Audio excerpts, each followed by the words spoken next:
بسم الله الرحمن الرحيم. الرحمن علم القرآن، خلق الإنسان علمه البيان. الشمس والقمر بحسبان، والنجم والشجر يسجدان. والسماء رفعها ووضع الميزان ألا تطغوا في الميزان. وأقيموا الوزن بالقسط ولا تخسروا الميزان. والأرض وضعها للأنام، فيها فاكهة والنخل ذات الأكمام. والحب ذو العصف والريحان. فبأي آلاء ربكما تكذبان. خلق الإنسان من صلصال كالفخار. وخلق الجان من مارج من نار. فبأي آلاء ربكما تكذبان. رب المشرقين ورب المغربين. فبأي آلاء ربكما تكذبان. مرج البحرين يلتقيان، بينهما برزخ لا يبغيان. فبأي آلاء ربكما تكذبان. يخرج منهما اللؤلؤ والمرجان. بأي آلاء ربكما تكذبان.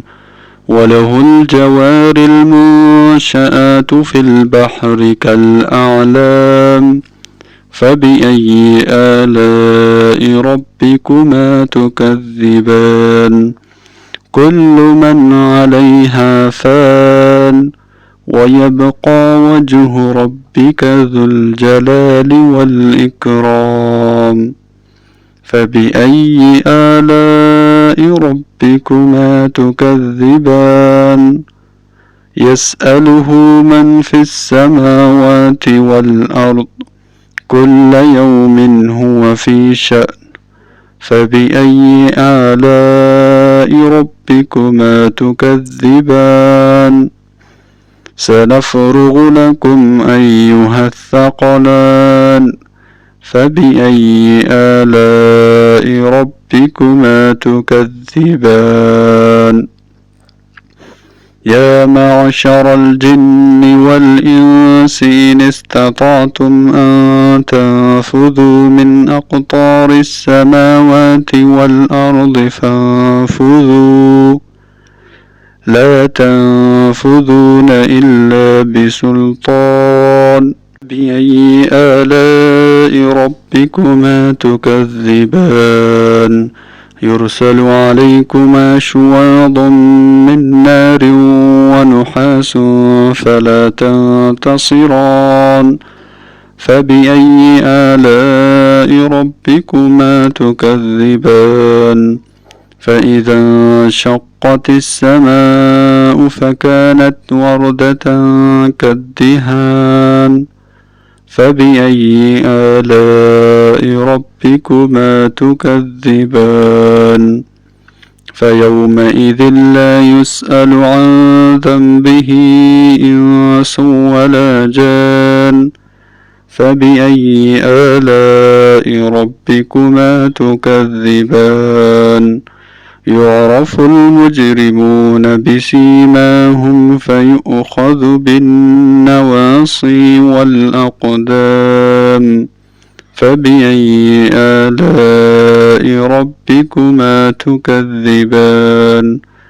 هذه جهنم التي يكذب بها المجرمون. يطوفون بينها وبين حميم آن فبأي آلاء ربكما تكذبان ولمن خاف مقام ربه جنتان فبأي آلاء ربكما تكذبان ذواتا أفنان فبأي آلاء ربكما تكذبان فيهما عينان تجريان فبأي آلاء ربكما تكذبان فيهما من كل فاكهة زوجان فبأي آلاء ربكما تكذبان متكئين على فرش بطائنها من استبرق وجنى الجنتين دان فبأي آلاء ربكما تكذبان فيهن قاصرات الطرف لم يطمثهن إنس قبلهم ولا جان فبأي آلاء ربكما تكذبان كأنهن الياقوت والمرجان فبأي آلاء ربكما تكذبان هل جزاء الإحسان إلا الإحسان فبأي آلاء ربكما تكذبان ومن دونهما جنتان فبأي آلاء ربكما تكذبان مدهامتان فبأي آلاء ربكما تكذبان فيهما عينان نضاختان فبأي آلاء ربكما تكذبان فيهما فاكهة ونخل ورمان فبأي آلاء ربكما تكذبان فيهن خيرات حسان فبأي آلاء ربكما تكذبان حور مقصورات في الخيام فبأي آلاء ربكما تكذبان لم يطمثهن إنس قبلهم ولا جان فبأي آلاء ربكما تكذبان متكئين على رفرف خضر وعبقري حسان فبأي آلاء ربكما تكذبان تبارك اسم ربك ذي الجلال والإكرام.